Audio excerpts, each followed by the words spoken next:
Hello, I'm Dr. Stephen Myers, and today I want to share some of my views on the Exodus from Egypt. When did the Israelites leave Egypt? And this is a very controversial subject, and there's a number of different views, and we want to take a look at that and see what is the best view. Here is an overall of the different views. I'm going to need my glasses to read this here. We have the early date of the Exodus. Conservatives, evangelicals will take this view. And one of the key things is 1 Kings chapter 6, verse 1. 480 years since the reign of Solomon, the building of this temple. And then we have the late date Exodus. Around 1270 to 1250 BC. And it's usually is fixed on Exodus 1 verse 11 that mentions the store city of Ramses. So Ramses is specifically mentioned, so it must be the time of Ramses. And then we have the Hyksos expulsion theory, where many ancient writers equated the Exodus with the expulsion of the Hyksos from Egypt. Then we have the minimalist or no historical Exodus. There's no evidence at all for any of this happening, and this is one view. But I want to concentrate and look at the third view, the Exodus from Egypt being the Hyksos expulsion from Egypt. The famous historian, Jewish historian, Josephus, who lived at the time of Christ, wrote The Antiquity of the Jews, the Jewish War against Apophis, and in his Antiquity of the Jews, Josephus interprets the 430 years of the Exodus as starting with Abraham's entrance into Canaan and ending at the Exodus. And then this follows the Septuagint reading, which says, "And the sojourning of the children of Israel, while they sojourned in the land of Egypt and the land of Canaan, was 430 years." So it includes also the land of Canaan. And Winston, who translated it, his notes on Josephus, is puzzled by the Masoretic text that leaves out Canaan, when the Masoretic chronology clearly shows that Israel only stayed half of the 430 years in Egypt. And that's his translation of Josephus. I guess it's page 59. So we want to take a look at this. 1 Kings chapter 6 verse 1 states that the Exodus was 480 years before the Temple of Solomon was built. Yet Josephus clearly states 590 years in his book, The Antiquity of the Jews. The difference seems to be in the way the rule of the judges was calculated. Josephus seems to include the oppressions as well as the judges, whereas the writer of King excludes the rule of oppressors, as it was customary at this time. This amounts to about 111 years difference. Josephus quotes Manetho, who wrote a history of Egypt, and Josephus says, "Manetho has granted us one fact. He has admitted that our race, the Jews, was not of Egyptian origin, but came into Egypt from elsewhere, conquering it, and afterwards left it." Manetho seems to identify Israel with the Hyksos, who were expelled by Ahmose I from Egypt. Manetho was an Egyptian priest who wrote a history of Egypt in Greek in the 3rd century BC. His writings are mainly preserved by quotations in the writings of Josephus, Africanus, and Eusebius. Very important writer. But Manetho was actually against the Jews. He didn't like them and wrote bad things about them. In Josephus' book Against Apion, book 1, 85-90, he quotes Manetho, and this is what he says. Then the kings of the Theban and of the rest of Egypt rose in revolt against the shepherds, which would be the Hyksos. Now, this is a poor translation. It shouldn't be shepherds. They think now that it would meant foreign rulers and not shepherds. And a great war broke out, which was of long duration. And under the king Mithras, I can't even pronounce it, the shepherds, he says, were defeated and driven out of all the rest of Egypt and confined to the place of Avaris, containing about 10,000 oraries. Avaris was the capital of the Hyksos, and here it's 10,000, I guess we'd say like acres. The shepherds, according to Manetho, enclosed the whole area with a great strong wall in order to secure all their possessions and spoils. Thutmose, the son of Mithras, he continues, invested or surrounded the walls with an army of 480,000 men and endeavored to reduce them to submission by siege. Despairing of this achieving his objective, he didn't think he was going to achieve that because of the great walls. He concluded a treaty under which they were all to evacuate Egypt and go whither they would unmolested. Upon these terms, no fewer than 240,000 entire households with their possessions left Egypt and traversed the desert to Syria. Then, terrified by the might of the Assyrians, who at the time were the masters of Asia, they built a city in the country now called Judea, capable of accommodating their vast company, and gave it the name of Jerusalem. Well, some of these facts don't add up. The Assyrians were not in great power at that time there. And the desert probably is talking about the Sinai desert there, and trying to go to Syria, but ended up in Judea. According to Josephus, Manetho's first version of the Exodus follows the sacred scriptures, but his second version is just based on legends. In the second version, King Amenethus wanted to see the gods. But in order to do this, he must cleanse the land of lepers. And the lepers are allowed to settle in Avaris with Osiri, something Moses or Joseph, as their leader. Amenethus flees to Ethiopia, but later returns to drive out the lepers. So this is another version of the expulsion of the Hyksos.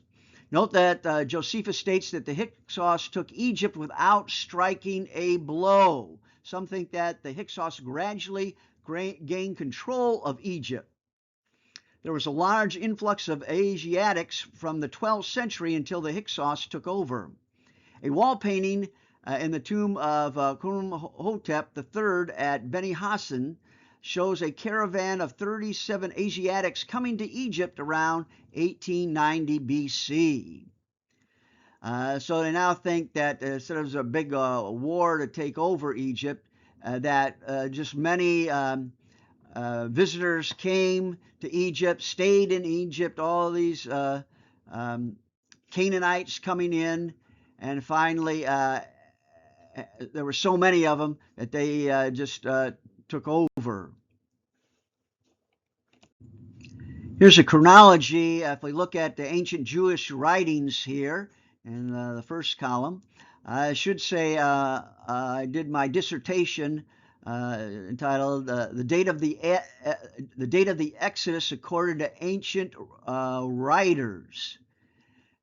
And here we have the Jewish writings, and most took it, the 430, back to Canaan, as is in the Septuagint, and that the stay time in Egypt was only like 215 or less years. And this is the ancient Jewish writings that we have there. Then we look at secular writings. A number of secular writings, not just Manetho, wrote about the Exodus from Egypt. And most, I think it was the expulsion of the Hyksos. And most of them by Ahmose. One says Ramses and Bachoris. But most of them took, like Manetho, that the Exodus was the Hyksos expulsion, expelling the Jews from Egypt. If you look at the early church fathers, Africanus, he did a lot of writing on this, and he says it was the Exodus of the Jews was the time of the Hyksos expulsion by Pharaoh Ahmose. All the other ones, Clement, Tatian, except Eusebius. Eusebius is the only one that didn't accept Ahmose as the Pharaoh of the Exodus. In conclusion, we can see that most ancient writers, including Jewish, Christian, and secular, equated the expulsion of the Hyksos with the exodus of Israel from Egypt. The 400-year stela was discovered in the Great Temple at Tanis in 1863 by Auguste Marita, who copied it and then reburied it. The stela was rediscovered in 1933 by Pierre Monet and then taken to the Cairo Museum. They may now have taken it to the Grand Museum. The stela celebrates the god Seth 400 years from the time of the Hyksos to Horemheb's reign. This gives us a starting time for the Hyksos in Egypt. This stela may have influenced the story of the 400-year sojourn of Israel in Egypt. And here you can see the stela, and then Ramses the Great there on the left. In Psalm 78:12 and verse 43 as well, Zohan is translated Tanis in the Septuagint.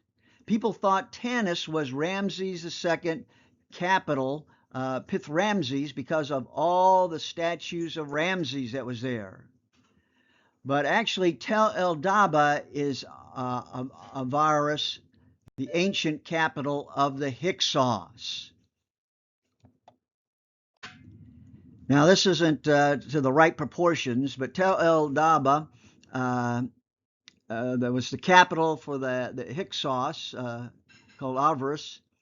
And then I just crossed the river is Pith-Ramses.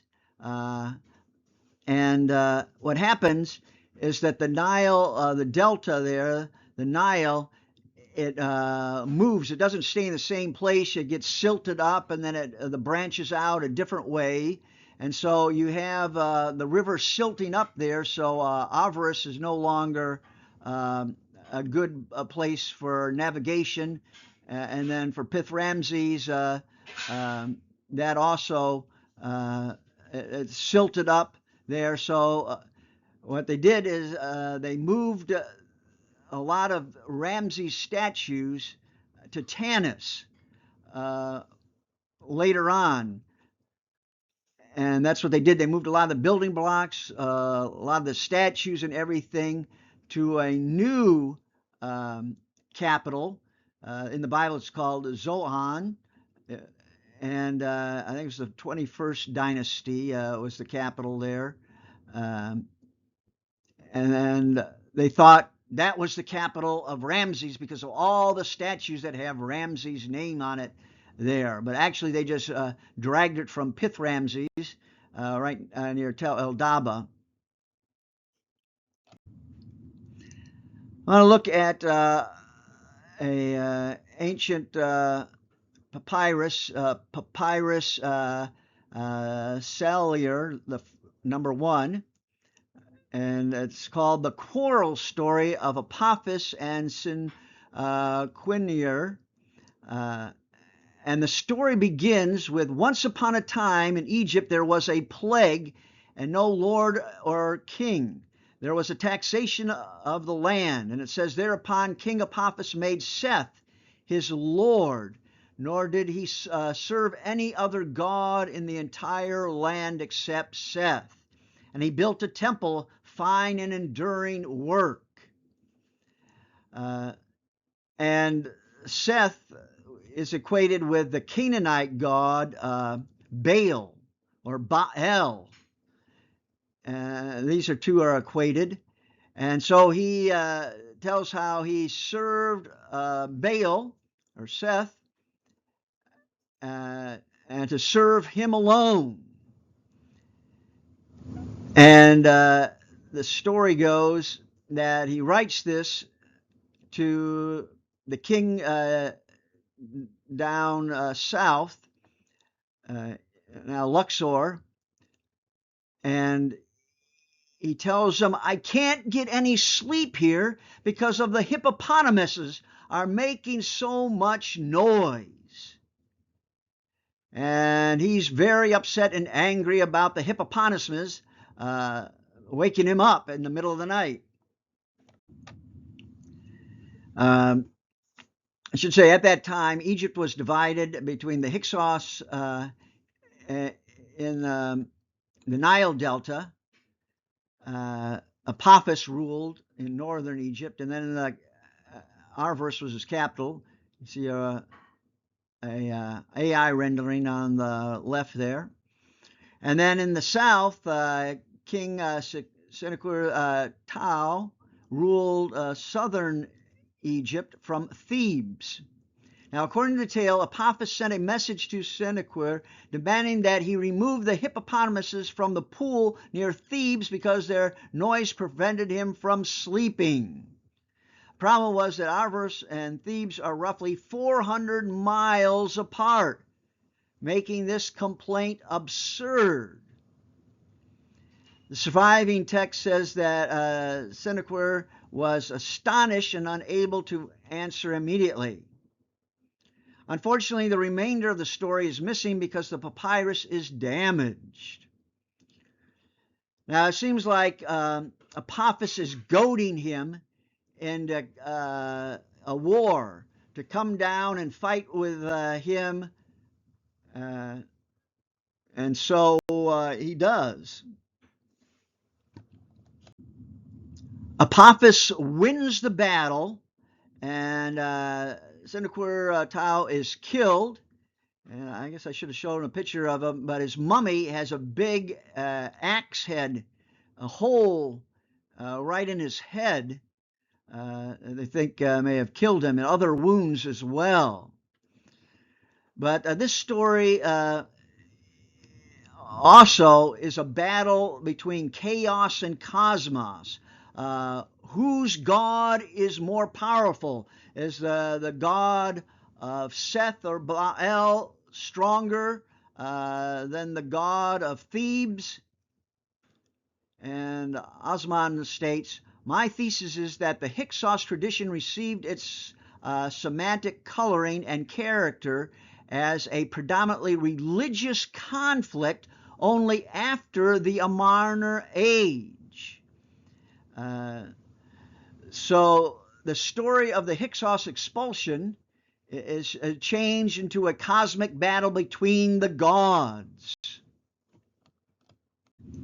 The Amarna age is where you have Akhenaten as king, and he decides he's going to only worship the sun, the Aten. And that's the most powerful god there is, the sun god, with all its rays, its heat, its life-giving. And I don't know if you can see it here. Let's see if I can point it out here. These little Ankh signs, signs of life here, bringing life to them. And then his children here, real small. And this is his wife, Nefertiti. And they started worshiping the sun god, and then they didn't want to worship any other gods. And some think this is the start of monotheism with Akhenaten. There's another writing found in Spizo Artemidos, the Temple of Hatshepsut here. You can see a picture of it there. And then when you go in, there's writing there. And the writing in the temple is the earliest document that describes the time of the Hyksos in this temple of Hatshepsut. Now the one here is a different temple, the mortuary temple of Queen Hatshepsut. It's a very big, beautiful building there that you can visit. But this one's at Spios Artemidos, which says, "Hear ye all people, and the folk, as many as they may be. I have done these things through the counsel of my heart. I have not slept forgetfully, but I have restored that which has been ruined. I have raised up that which has gone into pieces formerly.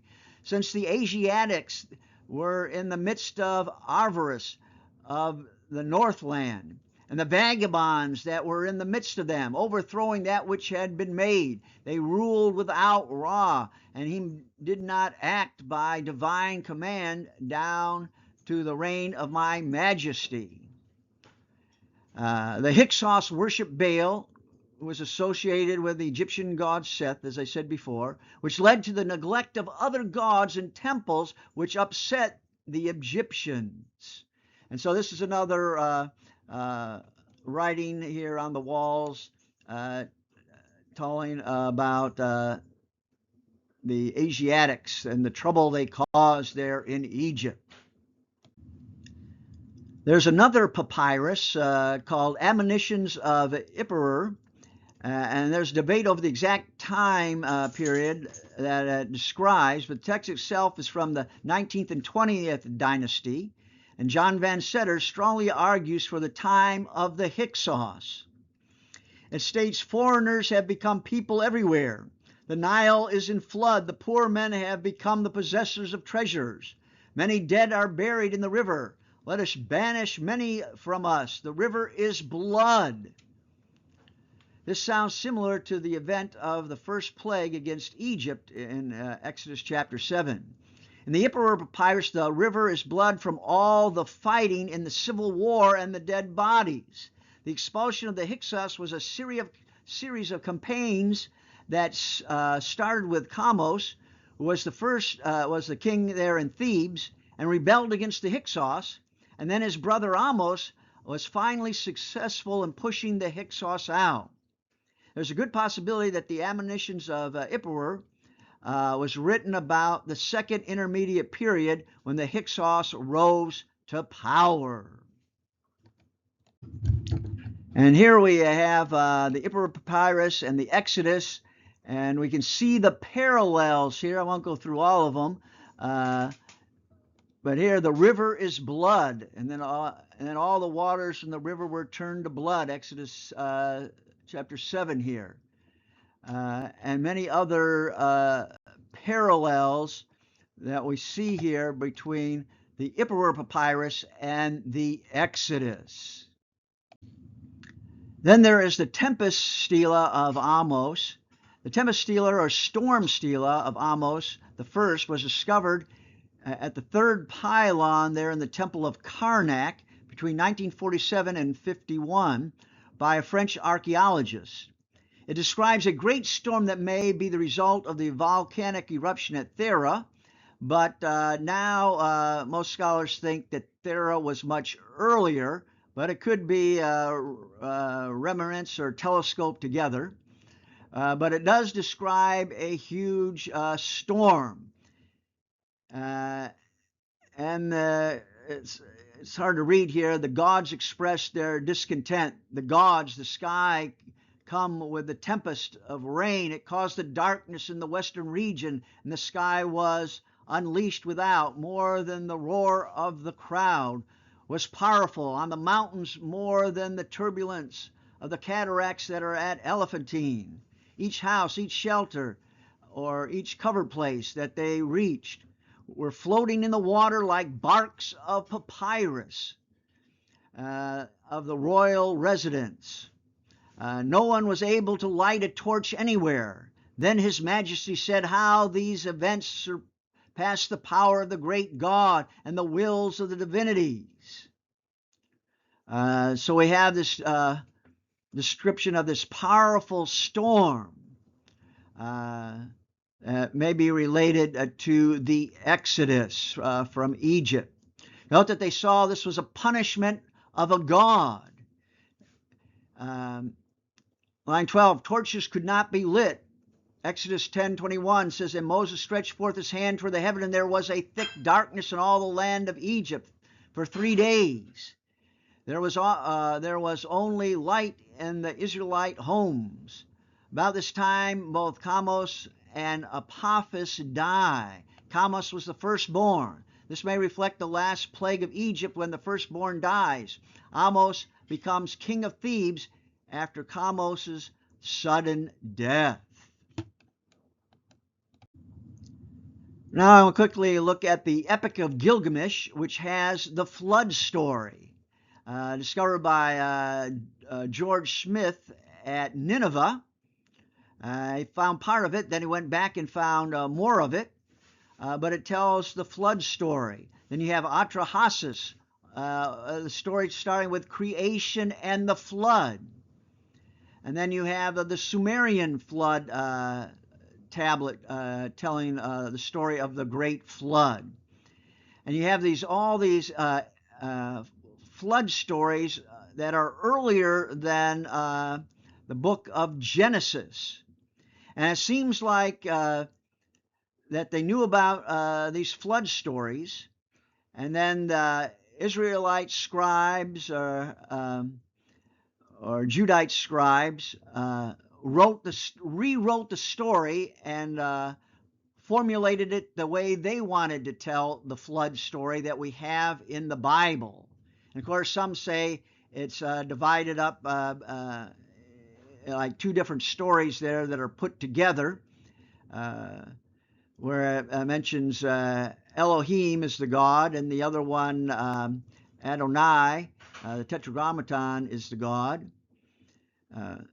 But here we have these flood stories, ancient flood stories, that it seems like the Israelite scribes took and retold the way they want it told for their people. And I think this is what's happening with the Exodus story. The Israelites are rewriting the story of the expulsion of the Hyksos from Egypt in their own way. Then there's also the destruction of mankind, soldiers drowned in the sea. Another interesting parallel is in the destruction of mankind, is the event called the rebellion of mankind. This revolt parallels the events of the Exodus. There is a blood plague, a skin plague, an unusual darkness, and the Egyptian army pursues the escaping foreigners headed east to their god in the Sinai. And the army fails to kill the escapees, and the army dies in the celestial ocean, as you see on the bottom of the papyrus there. It's interesting to note that British biblical archaeologist scholar Henry Brown first found mention of this rebellion of mankind in the Rosetta Stone and equated it with the exodus of Israel from Egypt. There's a lot of more interesting parallels. You can see Brad Sparks' Egyptian texts relating to the Exodus, discussion of Egyptian parallels in Egyptian literature.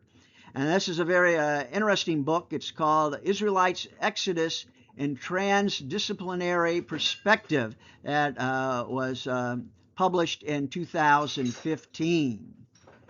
But all these stories that you have floating around, that the Israelites used and formed their own story of the Exodus from Egypt. Starting with Thutmose I, he was the first one to list the cities and people that he captured at Karnak, which is a very huge temple, one of the largest ancient temples in the ancient world. And he lists the different people, and there's a list, the Megiddo list, that lists people, and then there's the northern list, and it mentions different people and those taken captive. And you can see Hoffmeyer does an excellent job of comparing this with Joshua. And there are many Old Testament names that are recognized from these lists. And there's two important place names. There's one, Joseph El, which indicates the tribe of Joseph.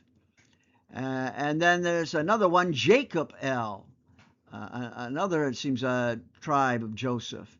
And Jacob El is also one of the kings of the Hyksos in Egypt. His name, in about, say 29 or more scarab seals have been found with the name Jacob El, or in Egyptian would be Jacob Her, which would be Jacob El in Hebrew. And this dates to around 1481. So the Exodus from Egypt happened before this, because Israel, at least some of them, they're already in the land at this time. And we want to take a look at some of these here. I have more in my book. I've written a book on it, and it's taken from the book if you want more information and to follow up on that. Here is the lists we have from the different places there. We have Thutmose III is the first one, who's listing the different tribes and nations, people that he has conquered.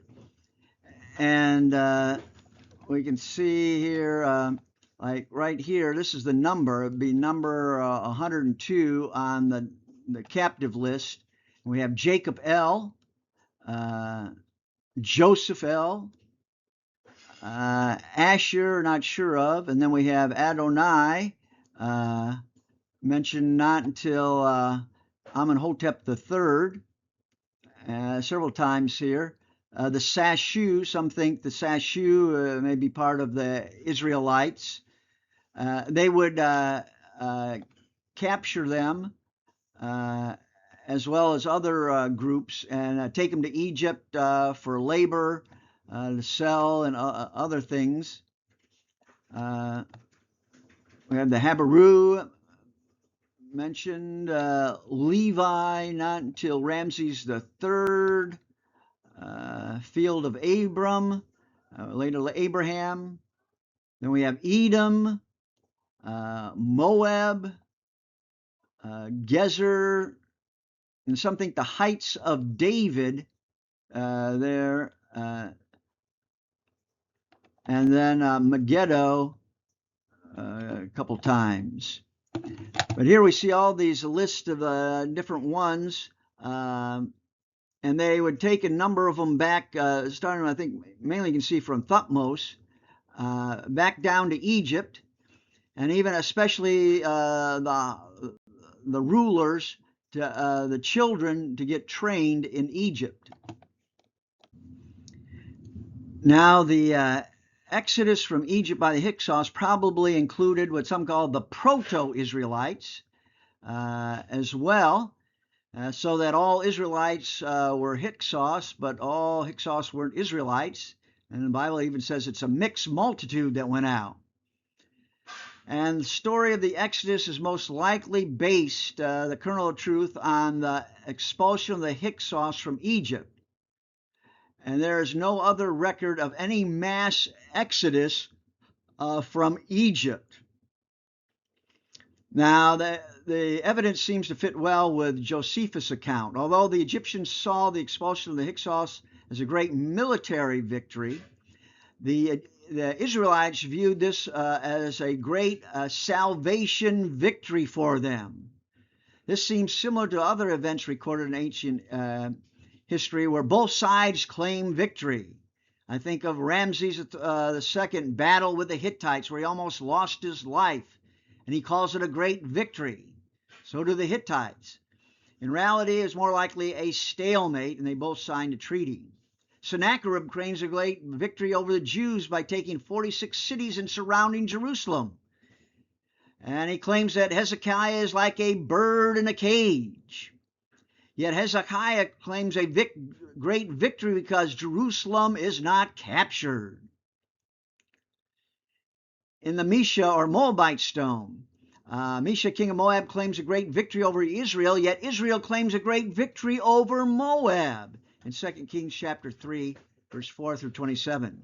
So it seems like the Egyptians saw a great victory over the expulsion of the Hyksos. The Israelites saw a great Exodus victory of salvation from Egypt. I take it as a step further and say that possibly Ahmose and Ahmose are the kernels of truth behind Moses and Aaron, but we don't know for sure. This great battle of the gods with Apophis and Ahmose delivering Egypt from the Hyksos and the conquest of Canaan probably led to a lot of oral traditions about the Exodus recorded later by Jewish scribes. The Ramsesism, the mortuary temple of Ramses II, here you can see Ramses winning the battle against the Hittites. This is like their big, huge billboard showing his victory, yet in reality is more like a stalemate. That's what a lot of it happens in ancient times. You spin the story so that you look like the winner, as we even do today.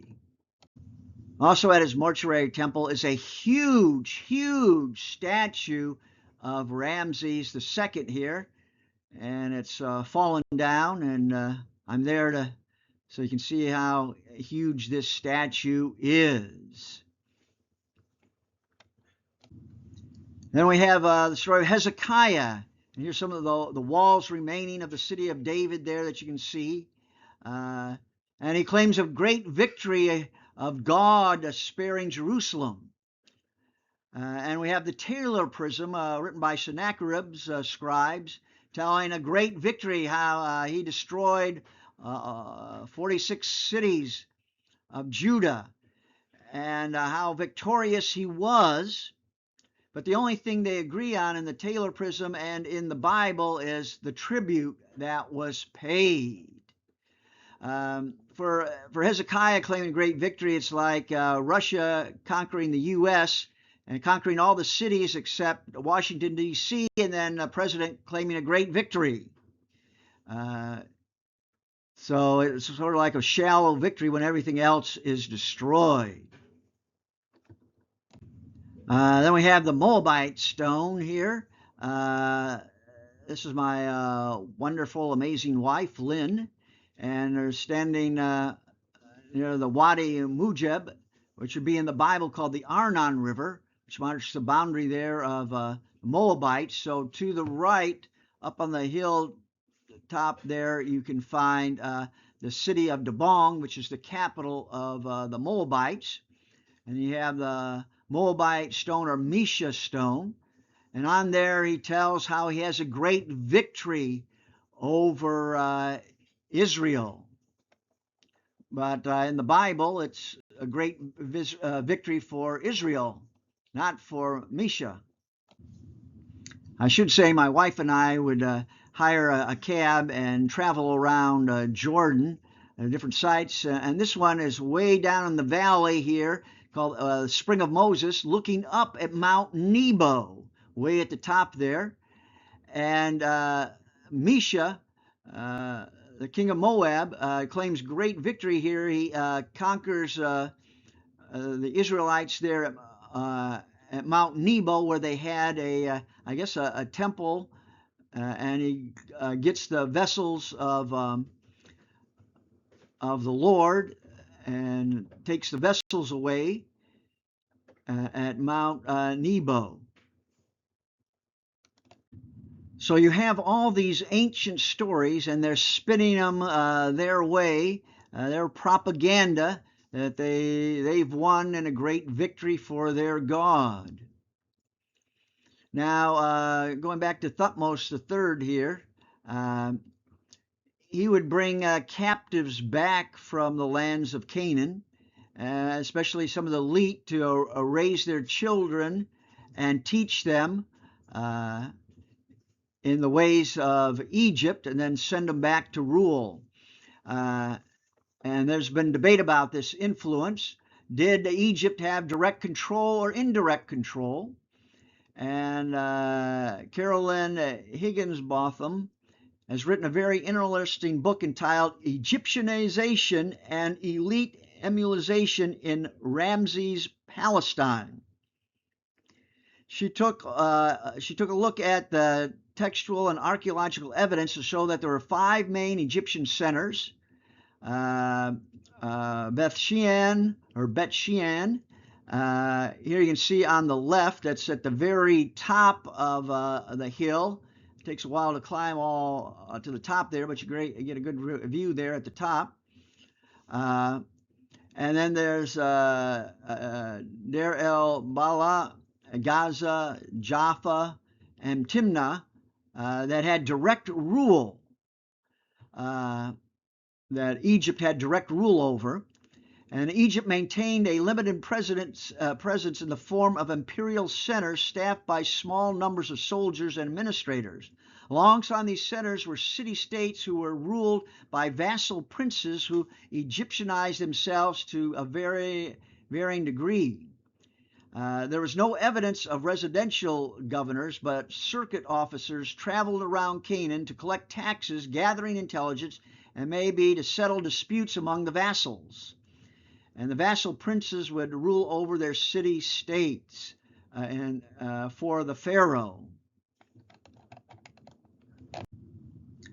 On another interesting note, from the time of Thutmose III, Asiatic princelings were raised and educated in the Nile Valley. Upon their return, they might well have introduced the provincial Egyptian culture as a symbol of their elite status and legitimization of their rule or authority. It may be that David was raised in the royal court of Egypt and played the harp. You can see a picture of one there. He plays there's like 2 different stories or differences in the stories of David, where one he plays the harp for Saul, and then the other one where he's unknown shepherd boy. And Psalm 2 may also reflect an Egyptian kingship. So they may have been trained in Egypt and maybe sent back, maybe first to Gaza, where he was with the Philistines, and then on to rule or govern his city-state there in Canaan. Even in the Bible, one can see the influence of Egypt. The story of Joseph in Genesis is very similar to the Egyptian story of the tale of 2 brothers. Psalm 104 is very similar to the Egyptian hymn of the Aten. Remember Aten? A number of Proverbs, especially chapter 22 and 23, are very similar to the instructions of Ahmose. you see the instructions there, what they found this shard with part of it on there. And for a good book on all these parallels, Ancient Egypt in the Old Testament, one by John Currid. So there's a lot of parallels and influence we can see of Egypt on the Bible.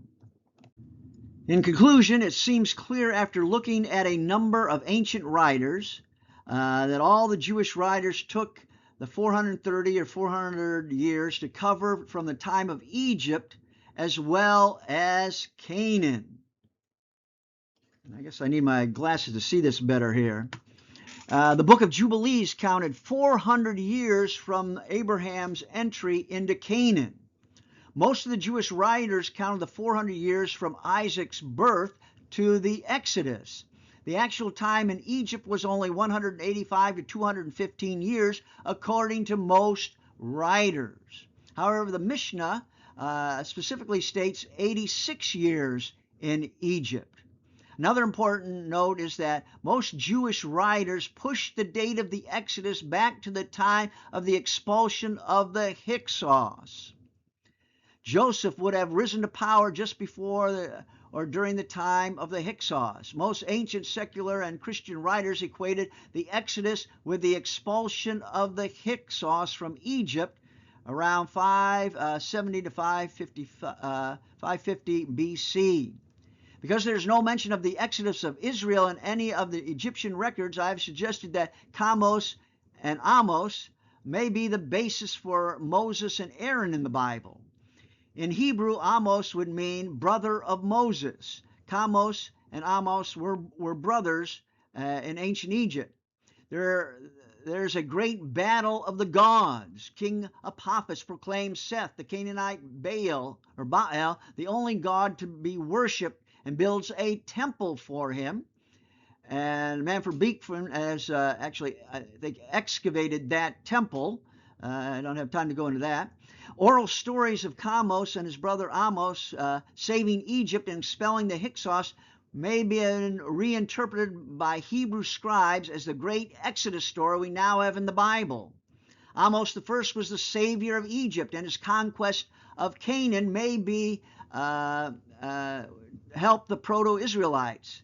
It's seen as a great military conquest of Canaan by Joshua. So the time of Ahmose's conquest and would be time of Joshua,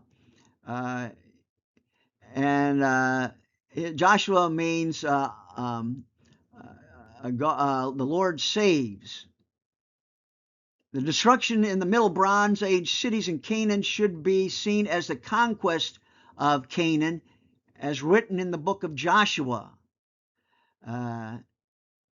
And this best fits the archaeology. You have destruction layers in the Middle Bronze Age. You don't have destruction in 1405, which many place it, or even in the time of Ramses. But some of these stories may have been written at the time of Ramses, and that's why you have Ramses in Exodus 1:11. These oral stories written down by Jewish scribes reinterpret the expulsion of the Hyksos as the great exodus from Egypt, and the punishment of the Hyksos in Canaan by Ahmose I may be seen as Joshua's conquest of Canaan. I think this is the best interpretation we can come up with to try to harmonize the archaeology that fits with the story, and the great exodus from Egypt is only found in the Hyksos expulsion from Egypt, and that's what all the ancient writers thought except Eusebius, that's what it was. And I think we should take heed to these ancient writers. The key points: most ancient writers equated the biblical Exodus with the expulsion of the Hyksos from Egypt. Ahmose I's conquest of the Sharenhue and the southern Canaan which I didn't go into, may be equated with much of the conquest of Canaan by Joshua. The Egyptian Topographical List shows some of the tribes of Israel already in the land by the time of Thutmose III, indicating an early exodus from Egypt. The Exodus story in the Bible is a rewritten work of explaining the expulsion of the Hyksos from Egypt, just like the flood story that they took from Mesopotamia and rearranged it to the flood story that we have in the Bible now. So they took the expulsion of the Hyksos story and all the other stories related to it at that time and reinterpretation till we have what we have in the Bible today. Some resources. I have my book that I've written, The Exodus from Egypt. A number of these things were taken from this book, and I go into more detail about it. Then I have a follow-up, sort of an update called the first edition of the Exodus story. And you can get these both are free on academia.edu. If you want a hard copy like this, you can get it at Etsy. I'll put a link below. My dissertation was The Date of the Exodus According to Ancient Writers, and that's available also on academia.edu. I may have done a little updating on that dissertation. Then The Exodus, an Egyptian Story by Peter Feynman.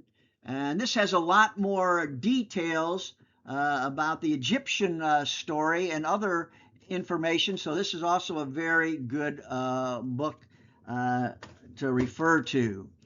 And then about Josephus, what he talks about, you can get translation of all of Josephus's works.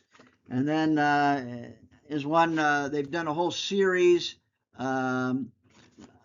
of the Flavius Josephus that you can get going into more detail and commentary. And these can be of help if you want to trace down a lot of the quotes or something in the bibliography is in my book here.